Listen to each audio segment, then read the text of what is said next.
Hello මගේ යාළුවනේ කොහමද සියලු දෙනාටම සුබ දවසක් වේවා. මම මේ ඉතින් වැඩට යන ගමන් වාහනේ පාකින් කරලා තියෙනවා අන්න අර පැත්තේ. ඒකට යන ගමන් තමයි මේ ඉන්නේ.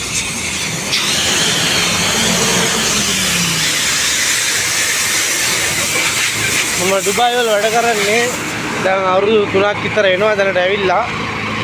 මම කියන්නේ මේ ඩුබායි වල ඉන්න ශ්‍රී ලංකාවේ ඒජන්සි කරන අය ඒ අයට අහුවෙන්න නම් එපා. සම්පූර්ණ පට්ටපල් බොරු කියලා කෙල්ල කොල්ල ගෙන්නලා අනාථ කරනවා. ගිහිල්ලා අර මේ අල්කුයින් මේ ක්වීන් පැත්තේ සාජ පැත්තේ දාලා ඉවරලා මාස ගණන් කාමරවල තියලා ඉවරලා ඒක ඒ අසරණ අයට කිසිම පිහිටක් නැති වෙන්න කාත් කවුරුන් නැති පැත්තට ගිහිල්ලා දානවා ලක්ෂ 7-8 අරගෙන. මම වැඳලා කියන්නේ කාටවත් අහුවෙන්න නම් එපා. එච්චරයි මං කියන්නේ. එනවා නම් ශ්‍රී ලංකාවේ විදේශ සේවකේ රෙජිස්ටර් වෙලා නීතියානුකූලව එන්න.